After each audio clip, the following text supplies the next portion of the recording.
Friends, Romans, diddlers. Oh. It's that time once again.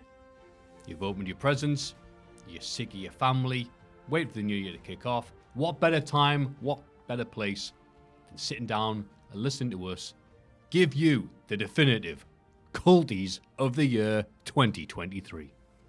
Ooh. Beautiful. Fantastic. In my head, I could hear that. I noticed that as you were giving that lovely monologue, I noticed Joel just reached over and turned you up slightly. I've really got to hear this. I really can't wait to hear what Maffew's got to say. It was beautiful. Wow, he's spitting. Literally. His poor microphone. So, this is Jack, this is Ross, this is Maffew. What we're going to do is, we're going to go through the list of the awards. This man's going to pick something. This man's going to pick something. I'm going to be the decider. We're going to see what happens. See who we're going to annoy and see who people go, aha, I knew those lads had good taste. So, hope you sat down and ready for the first award, the most underrated. Ooh. Do the lean. 2022's winner, Chad Gable. Very deserving, I thought. Aged well. It did. Yes, he has. That's what clean living will do for you. And so, what do we have from yourself, Jack?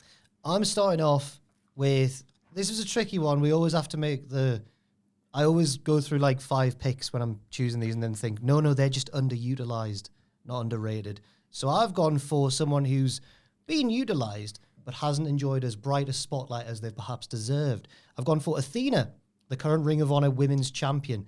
I don't think it's too much of a stretch to say at this stage, as we sit here in December, that she's kind of carrying the entire Ring of Honor brand. Most Ring of Honor names like Eddie Kingston, Claudia Castagnoli, and Samoa Joe are primarily AEW wrestlers. Even Eddie Kingston, who's the current Ring of Honor World Champion as we record this. And others like Dalton Castle don't really get given enough of a sustained spotlight, nor does the promotion as a whole, really. Athena's been maybe the most consistent bright spot of the promotion or the brand. She had a great match with Willow Nightingale earlier this year, which deservedly main evented the pay-per-view it was on. It also followed Claudio versus Pac, which isn't an easy task at all, but actually, I think I actually preferred the Athena-Willow Nightingale match to that one. Part of that was because I was quite annoyed that Pac didn't win. But I still enjoyed their main event. It was very good. Now she's doing this kind of Ted DiBiase Virgil style feud with Billy Starks, and I think it hasn't happened at the time of recording yet, but I think they're set to headline Final Battle maybe. They're definitely a big featured match on Final Battle, but I don't see her mentioned as much as she should be, given how good she is and how many years she's been good for, Athena. She's always, for many years now, been one of like the best women's wrestlers in probably the world, and doesn't really get the recognition she deserves, I feel. So Athena, formerly Ember Moon. I forgot how good this bit was for everyone doing their little speeches and putting things Oh, together. yeah. But it is good. It brings out the best in everybody, I think. I've got more thorough notes for some than others, though. That's fine. No, but you are right, though, in a way. Like, Athena, wait, how can they be underrated when they're at the top of the Ring of Honor on the card? But that might as well be, nothing. I know. At this point. We're a wrestling podcast. No, we don't watch Ring of Honor regularly. Sorry. Them's the breaks. Ever? Ever? There's enough wrestlers, isn't there? Ross, what have you got for us? As Jack mentioned, there always comes down to the underrated and underutilized debate, but my pick this year has got to be fitting for both of those terms, because he's underutilized because he's never used on TV, which then in turn means he's underappreciated by the masses who won't have seen him do his stuff on the big stage. Only fans of NXT and Impact Wrestling will know what this guy's all about. I don't understand it. He's as good as wrestler as all the bland, flippy lads, but then he's got the charisma, which makes him better than all the bland, flippy lads. He's the sort of performer where if they booked him right, he could be the biggest heel or the biggest baby face. He's got that sort of cavorka about him. It's Cameron Grimes. Oh. He's had 8 televised main roster matches since going to the main roster in April. One of those was the Slim Jim Battle Royal that LA Knight won at WrestleMania, and he's lost his last 5 on the bounce when he's been used. But we watch NXT. We saw how good he can be when he's put in the right role. As I say, as a heel or a babyface, he's equally as likable as he is detestable. I just think he needs to be both utilised more and just use him more. So Cameron Grimes for this year. It's criminal what's happening to him. Yeah, it used to be the joke that people would want to stay in NXT because going to the main roster would kill them. And you go, no, that hasn't been the thing for years.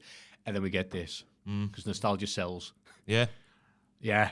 I mean, obviously, we love him on the show because we love NXT. Yeah. So, obviously, the one wrestling brand that matters, get stuffed, Ring of Honor. That's a tough one. because at the same time, I haven't seen Athena do the Ring of Honor stuff.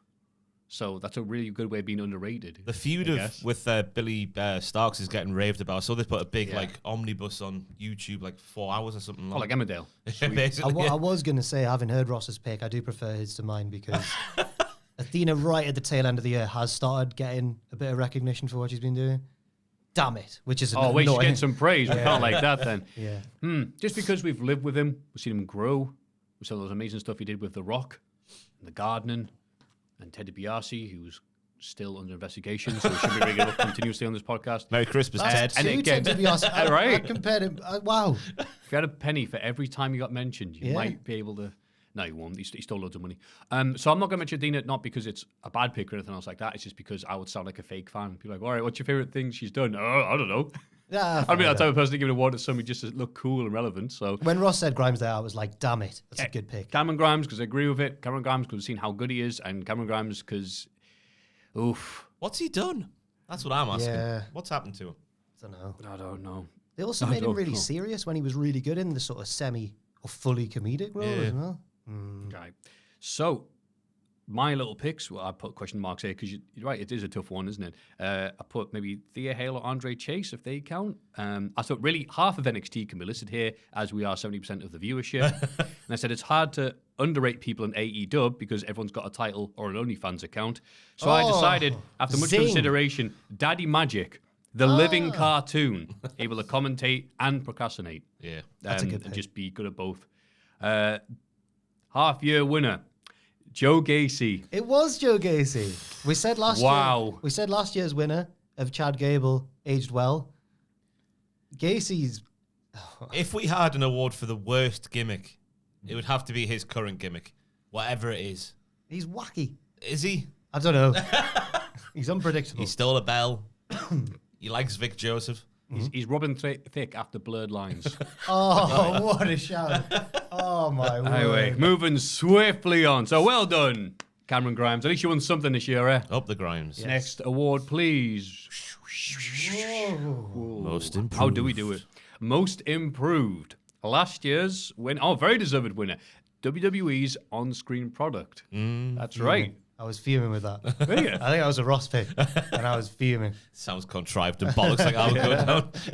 And what have you got for us this year? This year, it's purely a wrestler from an in-ring standpoint because his gimmick used to be that he was wank, and he was just so wank you'd expect people to just win against him very easily. Now he's going toe-to-toe in really good matches against likes of Dragon Lee. There was a recent really solid TV match against Randy Orton. Among others, his time with the North American Championship in NXT made him cut longer promos, which again was much improved from last year. But primarily the in-ring stuff, it's night and day from last year. It's Big Dom. Dirty Dom. Good pick. Dirty Dom. Yeah, Dirty not much Dom. more to add to that. Yeah, it's been a weird thing saying, oh, there's Dom having a proper match. And Dragon Lee match just happened. There were bits there where Dragon Lee's like, oh, no, don't worry, Dom, the ring general has you here. Don't worry, mate. You're in safe hands here. Young rookie. So, yeah, good pick, mate. Thank you. Jack, what you got? My pick's kind of the opposite of Ross's because Ross mentioned there that it's like the in-ring stuff particularly, also his promos as well, but like Dom's night and day from what he was in the ring now. Mine's more the outside of the ring stuff because it's someone I think's always been a fantastic wrestler, but someone who was already good and has now become excellent. So it's not someone crap who's now all right. It's someone who was already good and is now pure mint. It's Swerve Strickland. Not in terms of his in-ring ability necessarily. He's always been good, but his his presence, his charisma. Again, he's always been charismatic, but now I think there's more of a focus, and he's proven why. I think he said in an interview with Chris Van Vliet, it was that he wants to be the first black AEW world champion, and I don't think, given his current run of form, anyone could disagree that he should be. He should be a world champion in AEW. So it's a weird pick because he was already good, but Swerve Strickland. I hadn't thought of the award like that. Like guys who were good then turned great. It's always you always think of it. Yeah, you always think of it guys who were a bit and then got actually genuinely good. But yeah, actually, it's a good point. Shane Strickland with the Kill shot. Bang. Yeah. The best. Yeah, what's it? Bruce Pritchard said the fresh paint of coat. Mm-hmm. Yeah, from good to. Ooh, I like that idea. Damn it. I'm gonna say that I swerve when I drive. Okay. Because, yeah, I agree. He's just had a wash, got himself all spruced up, had a brush of his hair, and suddenly he's amazing. It's weird. He's isn't it? not done that much different to himself. No. He's suddenly so much more improved as a complete package. It's weird that obviously AEW is often rightly criticized for pushing someone and then just discarding them. But the one person I think you can say that they've definitely improved is Swerve Strickland, or allowed him to improve. Yeah, good pick. Ones I had, I put Tiff Stratz if she counts, because it still feels like she just got here, but she's really good. Luke Jacobs because he's mint. Leon Slater, but I mean, we can't put him down every year. But he is getting better every year, so stop it. You're being awkward. I heard that he was a little bit nasty at the last North event. To you? No, I wasn't there. I heard he was nasty to his best friend, man like Doris. I'm glad you told me that, mate. That would have been really embarrassing for all of us. Yeah. I put Tony Storm turning timeless and escaping the Outcast. That was nearly my pick this year, yeah. And also Ivar the Viking. As a tag guy, he couldn't get ignored. As a singles, I love him. So He's not called Ivar the Viking. that's what I've got written down here. Ivar. Who's Ivar? Makes The him sound Viking. like- Oh, that Makes him Ivar. sound like Not a- Ivar the postman. Like a kid's cartoon character. Cousin of Yvonne of the Yukon. The half-year winner, Delightful Hudson. Oh, he's kept it up, hasn't he? Big He doll. has, yeah. Yeah. But shame Chase you haven't here. Well, Shocking that. remains to be seen. Shocking. Well, we'll move on. We'll get litigated. To the next category of most charismatic. Wow. It's just any sound effects now. The winner of last year's award. Oh, of course it is. 2022, Ricky Starks. I mean, easy, innit? Yep. Jack, who have you got? I found this one really difficult because there was various. And I was obviously sorely tempted to pick CM Punk, but I couldn't bring myself to do it because he was actually absent for a lot of the year. But I really wanted to. Why? What was he doing? Well, so instead, I've gone for MJF, who proved that he had far more versatility than I thought this year. I know his character didn't really change all that much when he turned face, in terms of like he was still a dick, but he did have to harness the popularity of the crowd without losing his edge, and I think that's quite a fine tightrope to walk, and he managed to do it. Start of the year as a heel, then there was that pseudo face turn where we all thought he's still going to turn on Adam Cole probably. Then an actual face when he didn't turn on Adam Cole, and now he's just a face. I think he's a really unique mic presence in wrestling at the minute. Kind of I've called him like a self-aware Attitude Era face. You know, in the Attitude Era, all the faces were kind of dicks as well, just not as much as the heels. He's kind of that, but it's very knowing, and I think that until that point, I just thought he was a very, very good heel on the mic, but he's actually proven that he's a bit more versatile than I thought. So MJF. Yeah, well said. Many agreeable points there. Ross, what have you got? I've gone Swerve Strickland, me, because I've for the longest time on the podcast, I've always saying he's the dog's bollocks. He's got everything about him, all the charisma and stuff, the backstage promos, his extracurricular activities with the rap music and whatnot. But then in that match against Hangman, what are you laughing at? The rap The music. rap, you know, the rap singers. The rap, you know. But yeah, during that match with Hangman, that was the moment that sort of like came into my head when trying to think of this award winner, when he starts stapling himself with a crimson mask on his face. Just that aura, that Kavorka. So yeah, he had it all before. Then that moment there just pushed him over the edge. So Swerve Strickland for me this year. Could he be a double Culty? What an honor if he does. He wouldn't be the first. Oh, There was someone last year, but I can't remember who it was. I think one year. Sami Zayn it was. I think one year Becky Lynch might have won too. Probably 2019, gotta be. Yeah, maybe. And Had it on she still lockdown. talks about it. She's got the golden culties in her mum's house. She got herself Becky 2 Culties. That was a That's nickname right. for a while. Becky 2 cults. Yeah. Yes, and they censored her on the USA Network. They didn't understand. Bastards. That's really hard. Because at the same time, I don't want to give these lads who are both definitely don't message me on Facebook too much credit. So get Swerve big ego. messages you on Facebook? Well, after I say you're the best, you know, and hanging out my lips. Jesus, sorry, mate. But we can't give Swerve all these things because it's nice to Don't spread the base it culties on- around. don't No, but at the base same it time, on- Swerve's obviously been at that level of popularity and he's been great and everything. He's only really picked up to that level near the second half of the year, maybe like the last quarter, you might say, or the last third. MJF's been mega over since the start of the year. So if we're talking overall 2023, which is an annual award, that's what the word means. I have to go with MJF because there's been so many dynamites and rampages and collisions you've watched where the crowd's been at this level. Hey, whatever. Oh, another announcement. Ooh, another title. And then, and the pops. You like being almost like the Attitude Era. as you said, because it's like, yay. So I think MJF's popularity and his charisma has been helping AEW go through whatever weird waters they've been going through, thanks to CM Punk. So I have to say MJF.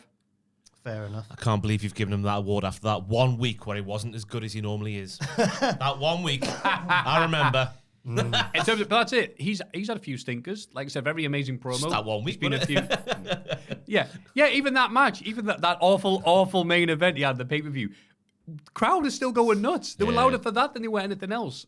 Like, he is the biggest draw they've probably got right now for AEW in terms of just listening to the crowd react. Yeah, that's what I base it off. So so I can't say no to that.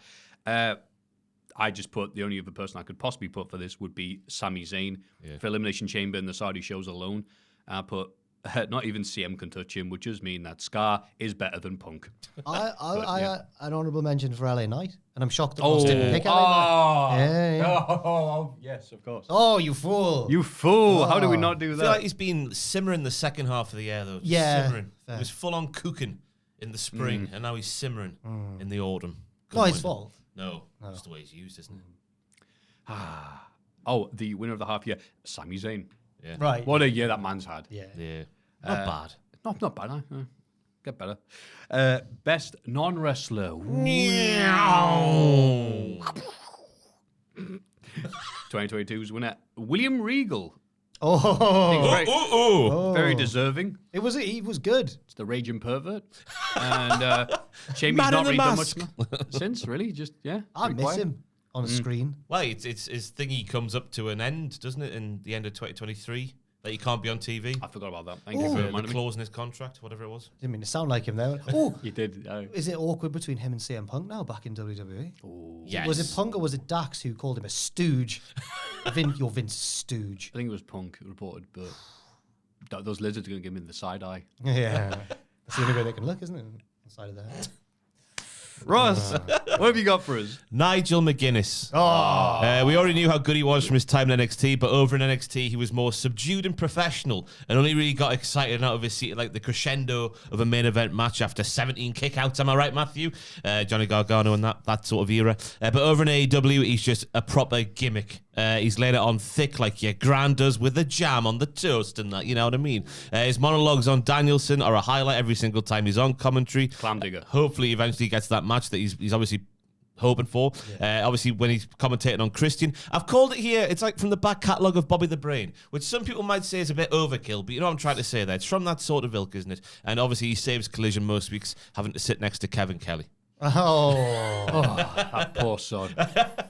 Yeah, Nigel. It's a different sort of Nigel that we've never seen on. Well, I've never seen on commentary before this year. Yeah, mate, you've been running rings around Taz and Excalibur on the pay-per-view where they could only get in the bare essentials. So it's like, no, because I'm doing the silly stuff and the serious stuff, and you guys have to keep up. They're like, oh, okay, lads.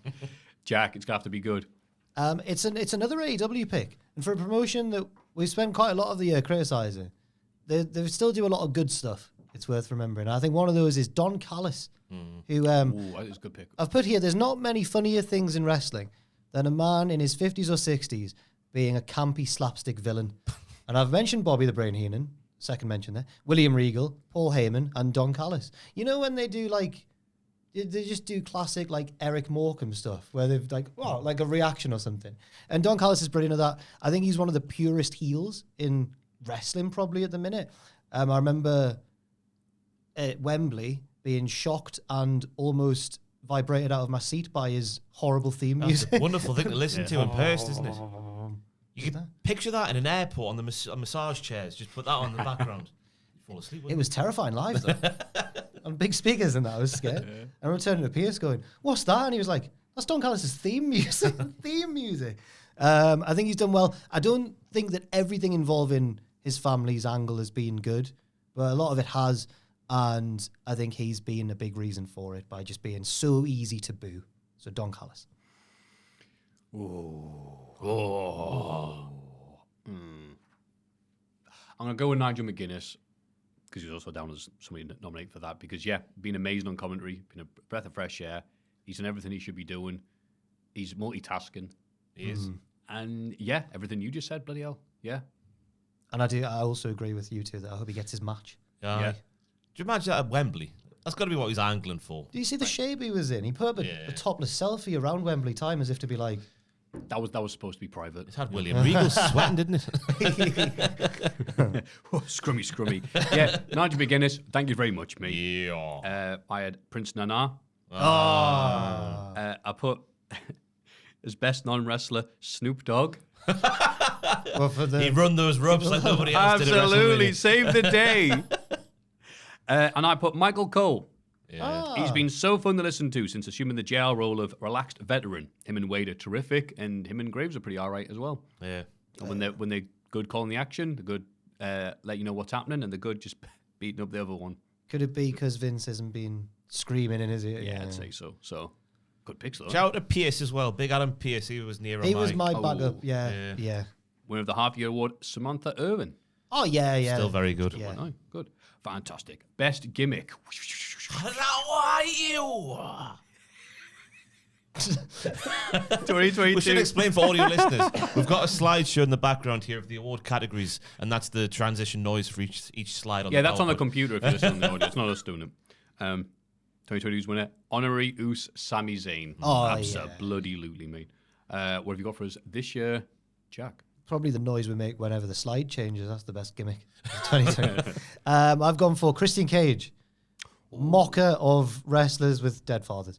But not just because of that. I think his general character has been probably the most enjoyable thing the thing I've most enjoyed in his whole career, probably.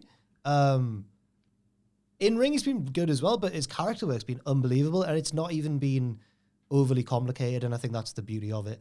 All he does is just be a massive hypocrite. So he doesn't like his daughter holding his belt because she didn't win that belt. And he says that while he's not actually the champion at the time. And it's just stuff like that. But he says it with such conviction and with such a straight face that it's hilarious. Really enjoyed the most recent one, promo with Adam Copeland, where you think he's going to do that. Like, I've got one thing to say to you, Adam. I know you were raised by a single mother. And I just want to say, I'm sorry. And you're like, oh, you horrible arsehole. And when he ran away from Copeland in the tag match, that was really funny because of how quick and far he ran. So, Christian Cage. It's a good pick. Yeah, it's been one of my MVPs of AEW this year, absolutely. What have you got, Ross? I just want everyone around the table to spread them cheeks and go... No, you've not. It's the ass eaters of AEW. No, you've It's not. No, you it's haven't. Really, Oh, thank God. Christian Cage, Father of the Year. I've got the same I'm way. going to yeah. eat your dead ass. Just to add on to what Jack was saying, just the Patriarch is a fantastic name. His renaming of Luchasaurus as Kill Switch was great, and then calling Kill Switch Luchasaurus again after he renamed him. Just that classic. Just a dead name. Hypocritical stuff. We're sat here, interestingly, on the morning of the Dynamite where the Von Erichs are in town, and I've never been more anticipated for a Dynamite segment than Christian Cage. And the Iron Claws just come out as well. It's a sensitive time. So yeah, no pressure, Christian, tonight. I'm sure he'll have done something horrible. But yeah, Christian Cage has been fantastic. Well, the other nominees are dead then, because well done, Christian. Well, Clean sweep. Who have you got? I had, I put Still Dom, the winner of the half year. Yeah. Fair. Dom, to be honest, love the little bastard. Not being as hot in terms of doing stuff in the second half, sure, but he's got all the heat of a just microwaved Ginster's pasty. The best Dom since Diamond. So it's a deep cut there. Well done, Matthew. And that was the only one I had, really. Yeah. Just Dominic Mysterio. Yeah. I had tweener Drew McIntyre. But Yeah. he's not a tweener anymore. Right. But yeah. well, no, he still is. He's a nasty at the man time now. of the recording. He's injured Sami Zayn. He's put him in the medical facility. He shouldn't have. He talked about his family. He did talk about his Hey, family. we're not getting this again. So thank you very much. Thanks, Christian. That's the noise I do when I'm trying to remember where we are. Y'all listen It's up, the here's new- a story. That was meant to be It's time for. Yeah. There we go. More Oh, sound no, effects. it's wrong. Feud of the year. I thought this was the new one, tag I thought team we were of doing the the year. tag team. No, oh, it's Joe. feud, then it's tag team. Oh, lovely. Oh, it's feud, then it's tag team. That's We what it can do says here. What? We can't just skip down, you're right. That's a printing error. Don't have to do that. Is No, there, we don't. is there a slide for the new one? It's there. Oh, well, we'll do feud first, I guess. Sorry, that's my fault. We're following instructions on No, the I paper. wrote the order down wrong, I think. Feud of the year 2022 was MJF versus CM Punk. That seemed like a really good idea at the time, didn't it? It was really good, It though. was good. It was. What have you got for us, Ross? it's even though the booking since WrestleMania has proven that it should have gone Cody's way, because we've just been sort of going for the second half of the year. It's still the first half of the year, especially the Bloodline versus whoever. I just echo everything I said in the half-year video. The Angle, it got a tag team title match to a WrestleMania main event for the first time, and the crowd were hooked. It created a main eventer out of Jey Uso. As I say, it was all going so well up until the Cody stuff. Maybe even Sammy could have won it as well.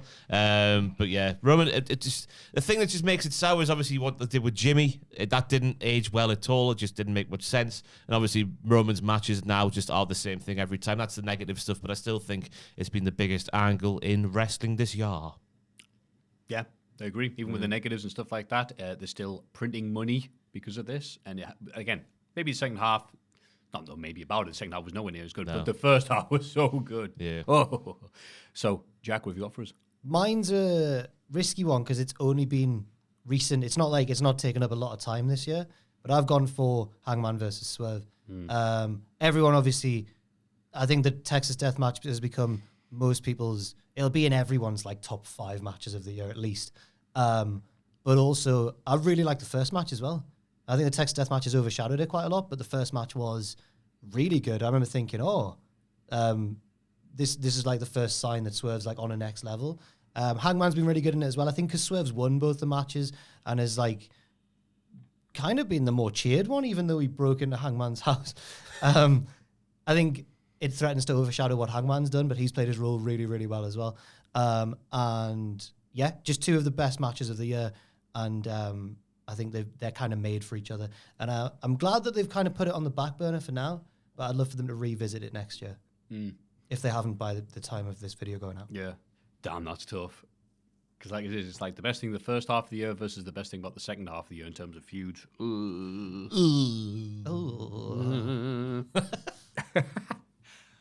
don't know, because I'm thinking about all those great moments, the WrestleMania matches, Elimination Chamber, the Saudi tag match, and then you think like, oh, but SummerSlam. Yeah. Oh, Roman's showing up whenever he wants. Okay, great. Oh, his matches are exactly the same now. I would say the bloom's off the rose, but It's fallen. Petal by petal. So, strike while the iron's hot, and it'd be good to have a double culty. Swerve Strickland versus Hangman Adam Page. Hey. And just because, you know what? Furious. Because of people, people's reactions to that was, I can't believe people were bleeding. Especially the lads who were writing about ECW when it was around and saw that violence, and suddenly like, oh, I'm in disbelief, good sir, all this shocking violence in front of me. All I can think is that how much, specifically me and Maffew, have kind of consistently criticised AEW this year, and they're cleaning up these. Like I said, no. The good bits are good, the bad bits are bad. That's it. Yeah. Damn. I'm a stan. Well, I am a stan for certain wrestlers, but not for this. My nominations were Swerve versus Adam Page, Gunther versus Gable. Okay. Starks versus Punk, and then Danielson. Yeah. And Ian Riccoboni versus his friends on Discord. What? Well, they were like, print screen a bunch of stuff. He goes, oh, that's what Ian's been saying about like Kevin Kelly. Oh. And he's just like, thanks, lads. Cheers. But yeah, the half-year winner was the Bloodline versus Sami Zayn, in brackets, and Kevin Owens. Again, one of the best things WWE's ever done, but oh well, that was 6 months ago. I've got some on breaks. If you want. Oh, go ahead, Ballion. Omega versus Ospreay, also two of my favourite matches of the year so far. And Kento Miyahara versus Katsuhiko Nakajima in Noah and then in All Japan. I mentioned it very briefly on the last podcast we recorded. Basically, Nakajima's left Noah. That's right. And he's turned up in Miyahara's promotion where he's like the top dog, and he's become the champion, and he's gone, I thought you were going to be the champion, mate. You're not even the champion. He's been a great heel. Yeah, so. but how old is he? Nakajima? Yeah. He must be in his 40s, right? Oh, he's been around longer than you think, hasn't he? He's one of those like Ibushi guys who looks way younger than he actually is. I reckon he's probably in his mid-30s. Should I check? No way. Please check. That's really like that young up-and-comer. I'm like, no, bollocks. I remember reading about him when I was a kid. Well, he's now the Triple Crown champion, not the Continental Classic one. Don't worry. I don't think anyone's confusing those ones now. He is 35 years old. No, he isn't. And the Culty for older than you think he is goes to... Maffew, the old bastard, dressed as Ned Flanders today for a special occasion. Wow. All right. Now we'll talk about Japanese wrestlers. We'll move on. The tag team of the year. Oh, new. Yeah, Yeah, we realised, look at the awards. Sorry. The one of the last podcast you already run. I don't know what's happened. Oh, I think I just swiped the back of your chair there, but it was an accident. Yeah, take the insurance. Do it again, daddy. So, yeah, we realised looking at this going, hang on, to our abject horror, we don't have a tag team of the year. Yeah, there was Bloody other hell. awards we mentioned on a previous Culties that we said we're going to do, and I can't remember what they were. So apologies if we did promise them. Remind us down below what they were, Yeah. and we'll do them next. We'll in the ignore half them year. for 6 months. So, the tag team of the year. What have you got for us, Jack? So when I was trying to think of this one, I thought, was this actually even a good year for tag teams? There's no standout for me like this Are you year. the same? Yeah. Really? There's a I got couple- one clear one. There's but two or okay. three on the same pantheon, same level. If this Okay. was one of Ross's tier lists, I'd say there was probably several in lovely, lovely, lovely, Yeah. but none in, what's the top one? The best. The best. Makes sense there. I've gone for FTR. They've had a good year, but I think it's been. I was going to say it's been a step down from their 2022, but like I don't know if any team could have matched what they did in 2022. Right. It was an unbelievable year. This year they've had the big Wembley match with the Young Bucks, which I didn't enjoy as much as I thought I was going to, but it was still good. And they've had that feud with Bullet Club Gold, Yep. which actually turned out to be far better than anyone thought, and was kind of the making of Bullet Club Gold a little bit as well. They had that match that randomly went nearly an hour on TV, but in a good way. People didn't get bored of it. Well, that was during Punk's run as Collision head. And yeah, but like I say, like Ross, I struggle to pick them because I don't think there's been a standout team either, really. Yeah. So you're picking FDR by default. Yeah. Who have you got? FTR.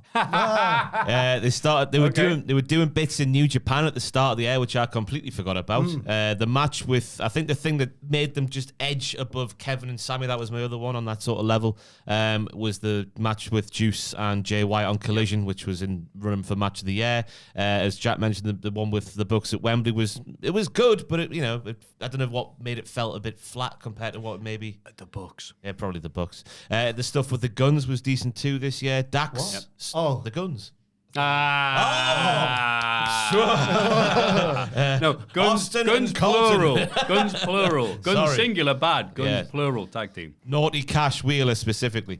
Dax stopped his podcast in April. That's another good thing for them this year. Thank you, good point. It's not been their best year, but I still think of the proper bona fide tag teams, they've been the best. Kevin and Sammy, and I think MJF and Adam Cole were the other two who were in the running. But I think FTR have just gone just that little bit higher. Wow, okay. It hasn't been the best year for tag team No. wrestling. Yeah, I've noticed a lot of the internet cool kids on Twitter mention the tag team astronauts, Abe and Nomura.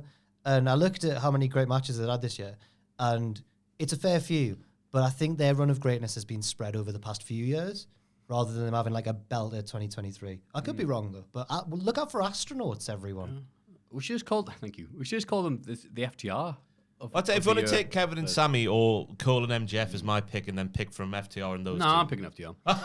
Yeah, I think it's FTR. Yeah. I nearly went But for Sammy and Kev as well. to I'm be fair. surprised that of all the people to give awards for best wrestling, that not a single one of you voted for what I thought was my pick, the obvious one, the Creeds. Oh, Yeah. been a good They've pick. been amazing NXT. They've Yeah. been the people I'm pointing at and going, no, NXT's only slightly wank. Here the times when it's not been stupid. When the old firm aren't trying to trick the Italian mafia with tape recordings and all the other stuff that happened this bloody year. God, what was that about? We'll go, look, the Creeds, the Amazing Cage match they had, the main roster, they're kicking ass. I think they'll be doing loads of great stuff in They'll win it 2024. next year. Watch. Yeah. Watch. Oh, You watch. Do you think they'll have already won it by the time we put this out? What, the tag team titles? Yeah. Oh. No, a bit I think premature, they will. Yeah. Have they not got a think? title match set up? With Judgment Day, haven't they? Yeah. Nah, I can't win them the first time.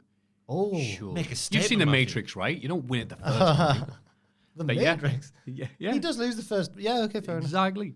So, wow. Okay. Yeah. FDR. Well done. The shock of everybody watching. Wow. Who'd have thought? But it's annoying, though, isn't it? Damn it. You're so good. Yeah. Yeah, even when you're not as good, you're still very good. It's like, ooh, golfer of the year. Oh, it's Tiger Woods again. All right. Cool. So, show of the year. Transition noise. 2022's was AEW X New Japan Pro Wrestling. That means they're dating. Forbidden Door. Was Wow. good. To shock of no one again. What have you got for us this year, though? Is it Ross first? Is it me It first? is Ross first. Sorry. Shout out to WrestleMania Saturday. That was the one with Angelo Flatten and Braun and that tag team thing that had no right to be as good as it was. Ray and Dom, Rhea and Charlotte, Shane McMahon's injury, and Owens and Zayn in the main event. But my show of the year is still, I think, the same one as the half year, Revolution. I don't think anything's come to topple that one. That's the one with MJF defeating Bryan Danielson in the greatest Iron Man match of all time, in my opinion. The Guns winning a 4-way tag team match. Wardlow and Samoa Joe, which was short but all right. Hangman defeated Jon Moxley by submission. Jamie Hayter defeated Saraya. The House of Black were on there. Jungle Boy defeated Christian Cage in one of the moments of the year of wrestling. The final burial match with the coffin that dropped. Oh, yeah. And then Ricky Starks and Chris Jericho is on there as well. So, yeah, it's still Revolution for me. Yeah, it's probably... It's debatably the best show AEW's done this year, so yeah, it's an easy pick there. Jack.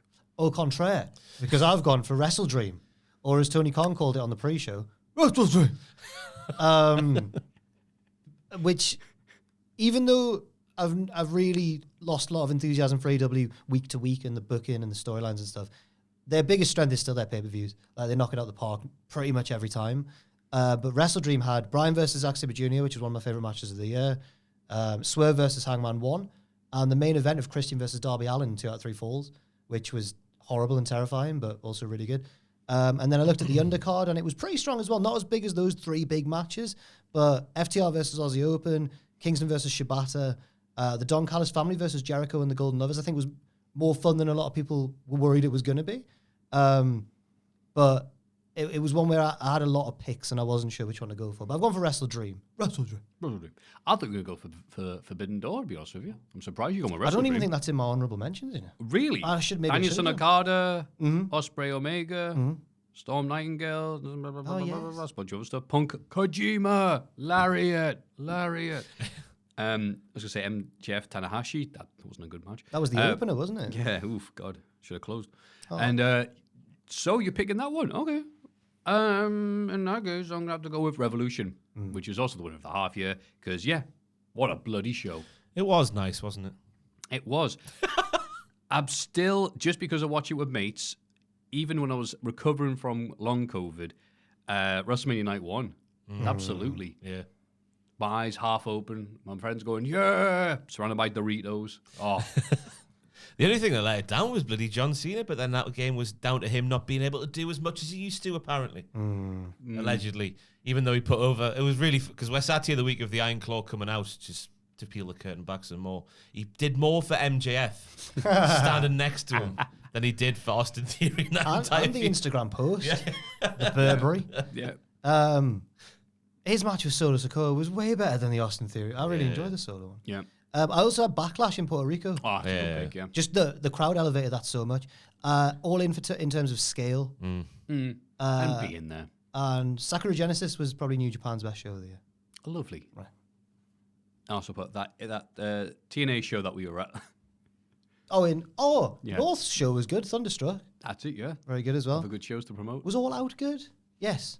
Yeah. Yes, it was. It was, but I think we're all just like hung over a bit from the week before. Yeah. Yeah, fair enough. Yeah, lots of good wrestling. But well done, AEW Revolution. Yeah. Stay revolting. And now we'll go to the very, very prestigious Match of the Year. Wow. Match of the Year 2022. Gunther versus Sheamus. Clash at the Castle. Clash was the name. Sorry, the noise they made when they hit each other. That's what Bret Hart's seat noise made when he put it up and left. Clash. Get out. Oh, yeah, he didn't like it, He did hated he? it, didn't he? No, I didn't.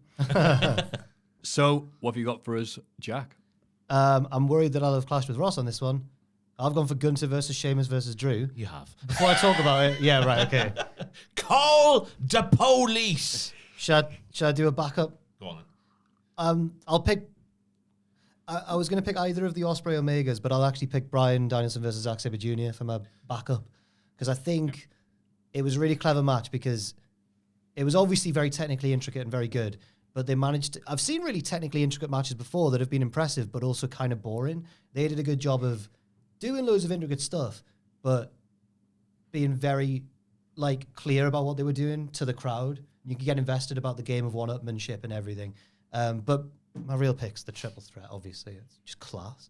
Yeah, my other honourable mention was the Iron Man between Danielson and MJF, but still those two, the Gunter IC title win at WrestleMania, or the retention at WrestleMania. Yep. And yeah, those were the two standouts for me this year. And obviously Swerve and Hangman will be maybe the third place. Yeah, What very do we honourable even picks. say about it as a match? I mean, it wasn't just hard hitting. It was one of those matches where it was a great story because it's like, yeah, Sheamus like, I really want this title. And Drew's like, yeah, me too. Sorry, It was friend. the genesis of Drew being a dick, wasn't it? Yeah. Even though he was a justified dick. It's like, yeah, you don't have any divine right to be that champion. I want to be it as well. And just the crowd being so into it, like, come on, Sheamus, and then just Drew pull him out, going, oh, you dick. He's like, what? I'm here too. You're like, oh, yeah, just a very human based little feud there. But then went a bit weird because you can't really do a feud of the year or anything else like that because then Drew was off TV for a bit.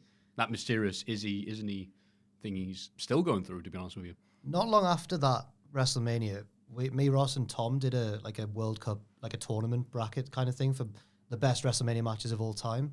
And me and Ross kept voting that match through. It was being like classic WrestleMania matches. And Tom was going like, maybe we should go for the other one. And me and Ross were like, no, I think we're just still too excited about it. But I think it'll age really well. Hey, nothing wrong being excited about wrestling. Yeah. I put Reigns versus Sami Zayn as an honorable mention. Elimination Chamber. Flair versus Ripley at WrestleMania.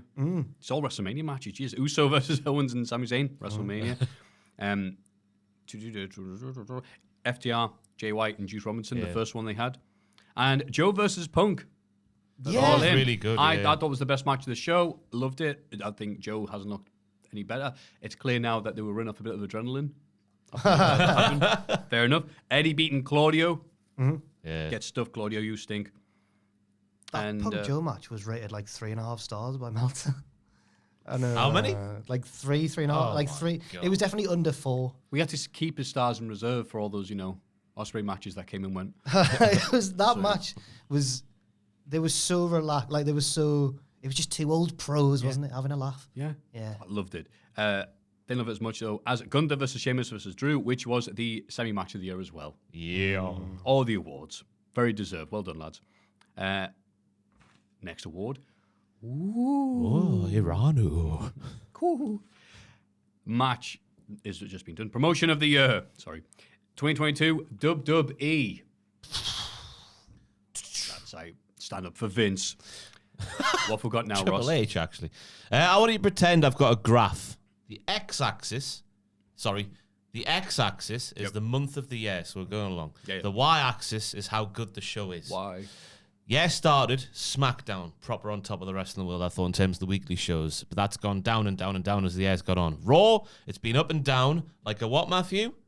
Your catchphrase from the podcast? You know what you want to say, don't you? It's been up and down like a... Hose draws. Correct, Maffew. Thank you very much. AEW, if we get to the summer, they were definitely on top, especially with Collision. Those halcyon CM Punk days of Collision. That was the best weekly show. So my pick for promotion of the year is this graph, but taking the average reading all the way through the year. Who's got the average read? No peaks and troughs. Who's just been like that all the way through? You're being mean.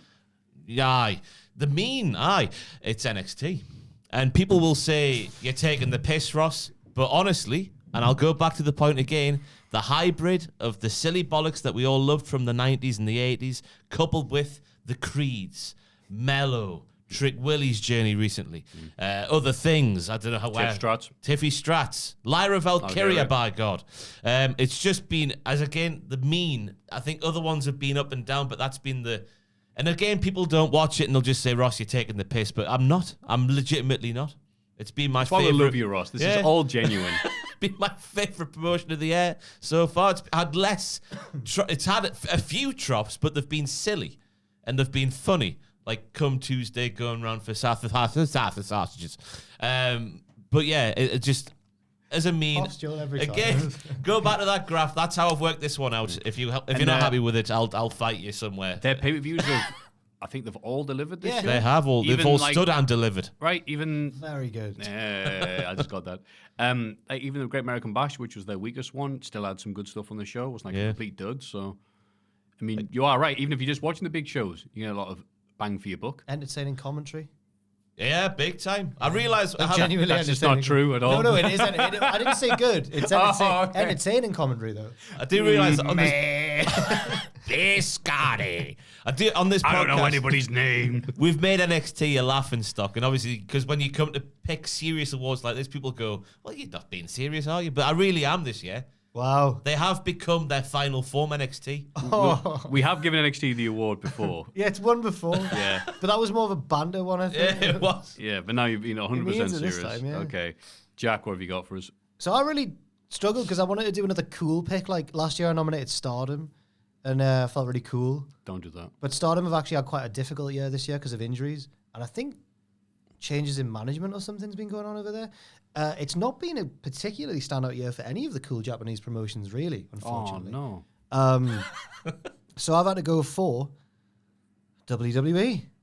I'm standing up for WWE, you might say. Yeah. First half of the year, I think, was characterized by Triple H making really unique and clever pay-per-views, whether it's through excellent matches on certain pay-per-views like WrestleMania Night 1 or location like Puerto Rico, like London for Money in the Bank as well. And then I think things did dip around SummerSlam when no one was really happy with that main event. But then the absolute balls on him and Nick Khan to bring in CM Punk, which they didn't need to do because they're making loads of money anyway. I think that's a move that was like a total risk and it could all backfire.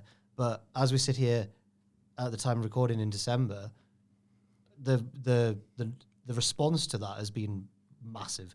And even though his promos have been a bit too happy, the storyline potential that Punk just being there brings, like, it could go in so many different directions. So overall, I've got to give it a WWE, even though it goes against my wish to be one of those cool Twitter kids. I'm just not. I love that you aspire to be. Yeah, I want to be them. Like, never mind the fact that you're renowned and recognized by so many thousands and thousands of people who think you are a cool internet kid. I'm not one of the cool You'd rather be a kids. dude who's got like an anime profile pic on Twitter. Yeah, 100%. It's so funny to me. Bless you, mate. But when you're right, you're right. Look, we'll say, like I said before, when it's good, it's good. It's bad, it's bad. We've both WWE has been very consistently entertaining this year. The Bloodline stuff was amazing before it wasn't, sure. But then we've had stuff like I said, Gunther's ascension to the throne.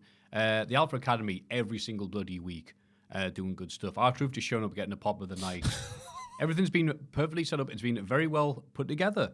Apart from maybe the SmackDown women's scene, but it can't be perfect. Yeah, it's WWE by far. Too many happy memories, too many great shows, too many backlash in Puerto Rico, as you were saying. Elimination Chamber, which you mentioned several times already. But yeah, War Games happened. They drew more people for War Games at Survivor Series without Roman Reigns, the World Heavyweight Uwu Champion, and drew more people at that arena than they did at WrestleMania 22. Did it? Really? Yeah. Bloody hell. So they're kicking it. I'm enjoying the product. I'm enjoying what this is not always something I've said. Feels generally wrong, doesn't speaking. Yeah, it's like, oh, that's not right. But no, it is. What we said, like, It's like supporting Man City. like supporting Man U. It's even worse. Oh, yeah, you're from the 90s, aren't you? Yes, that's right. I'm stuck in the 90s. I hate Man U. Yeah, WWE by far. I'd say I'd even put Raw over SmackDown. Yeah. Currently, yeah. I think so as well. Yeah, by far. I enjoy watching it. There's lots of little bits of recap, but I think I used to get annoyed at when I was a younger, smarkier lad. But now you go and watch AEW, and you're like, what's happening? No, don't watch Ring of Honor or Being the Elite or Being Dark Order or Being QT Marshall or whatever bloody shows on there. No, tell me what's happening. Raw shows you what's happening. There's this value package. There's this person's doing this. Fantastic. Bangers with Bronson Reed. Ivar the Viking. That's his full name. Don't at me. Rhea Ripley. Like one of the best wrestlers of the year. It's done now, practically.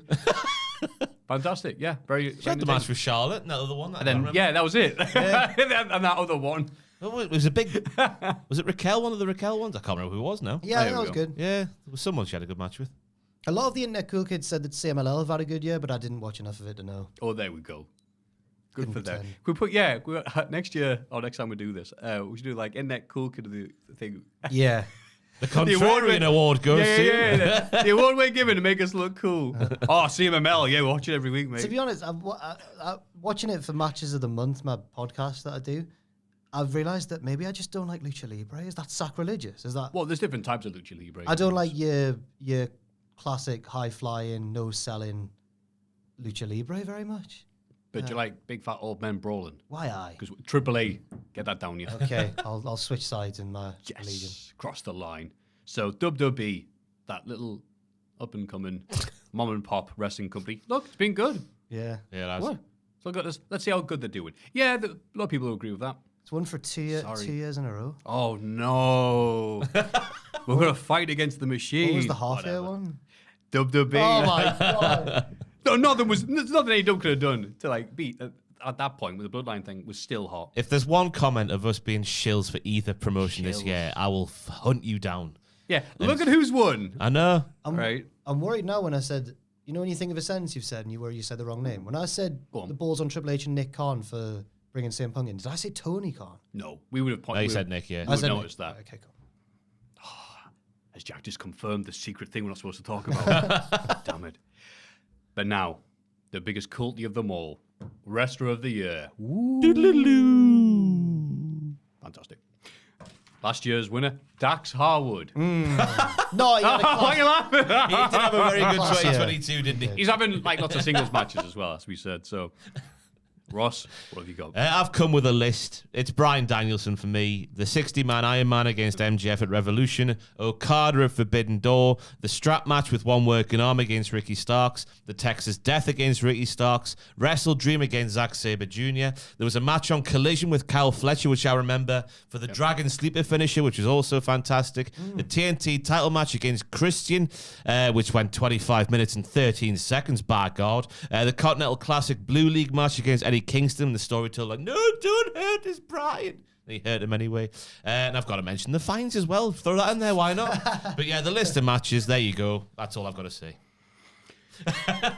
Yep, Yeah. it's a good one. What have you got? The longer that list went, the less faith I had in my pick. Oh, go on. I wasn't going to win anyway because I'm once again picking Will Ospreay for Wrestler of the Year, which I knew wasn't going to, but at least Danielson's had a banger of a year. I will mention some of the things Ospreay's done. The feud with Omega, first and foremost, two of my favorite matches of the year at Wrestle Kingdom and then at Forbidden Door. I liked how those matches weren't totally back and forth, we're so even, which is the match you would expect Ospreay and Omega to have and it annoy half the people watching it. Instead, Omega dominated the first one, Ospreay dominated the second one, so I think that's still a bit more of a compelling story. It makes me more keen to see a rubber match. Also, where are we? Oh yeah. Great matches in Rev Pro with younger names like Luke Jacobs, who you mentioned, and Leon Slater, who you mentioned as well, and another installment in his rivalry with Shingo Takagi, and then obviously the big marquee match with Jericho at Wembley, which again didn't fall into the trap that certain Ospreay matches can of trying to do too much. That match played really well to a big stadium, I think, and Jericho tried his balls off as well. He really tried. In New Japan, he had a good G1 climax in a year where it didn't seem to be quite as stacked with good matches as previous editions of the G1, but I guess that helped his matches stand out more with Naito, Okada, and El Fantasma as well. But Bryan Danielson. What about that bloody Bryan Danielson? Eh? Now, don't get me wrong, Ospreay's had some great matches this year, like the Omega match at AEW, and the Jericho match. I thought that was the best match I saw of him this year. It's just I've seen so many of the matches this year where I've gone, I hate this. Right. Why does he's selling his leg against Josh Alexander or Mike Bailey or whatever, and then he's like, oh, my leg, bruv, my leg. Oh, he's good, then. He's good. He gets up, just does all his moves as normal. And you're like, I hate this. Nah, Danielson. Ospreay's done some good stuff. Danielson, not consistent, of course. He's only had 23 matches, but everything's been at the highest tier, from promos to matches to shutting Saraya Knight down on X. Feuding with MGF, turning heel, battering Okada, destroying Starks multiple times as well. Like Lauren Hill, doesn't show up very often, but when he does, it's always amazing. Wow. So Danielson, yep, absolutely my pick. Another AEW one. Another AEW. She'll stand up for Tony. Yeah. I also had as the honorable mentions. I'm sure you've got some as well.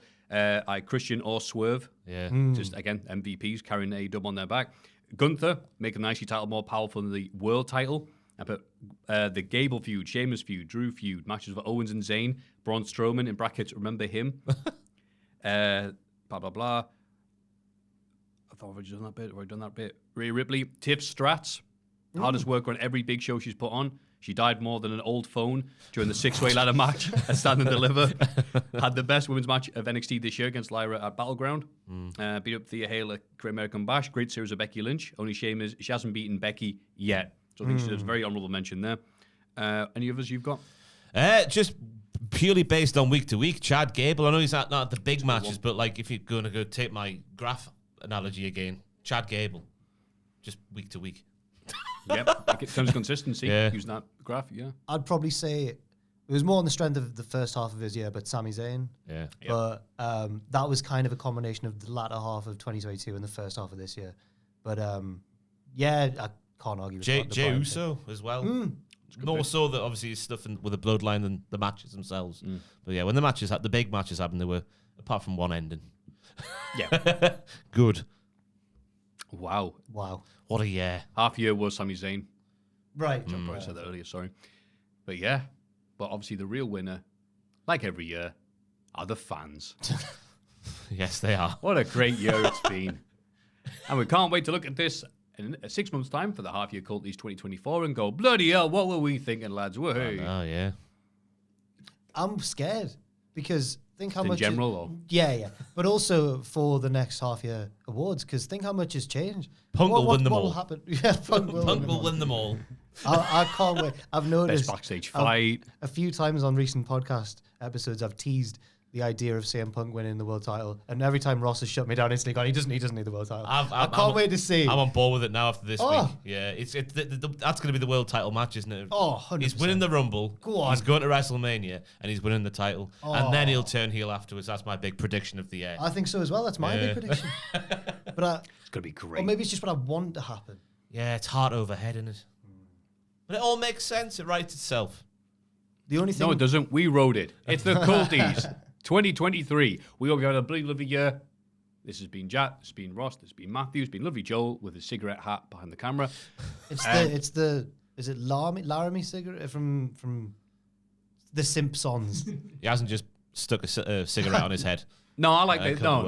We'll call that as we see. It's a cigarette on his head. One cig. He's wearing one of those Australian Outback hats, and they're dangling from corks. It's one of those Rambo things, but it's just cigarettes instead of bullets. Agree, disagree? Of course they disagree. Of course, right? Let us know below, but make sure to like and subscribe as well. Thank you very much. Hope you have a wonderful new year. Take care of yourselves. Bye, diddlers. I'm doing the thing at the wrong time.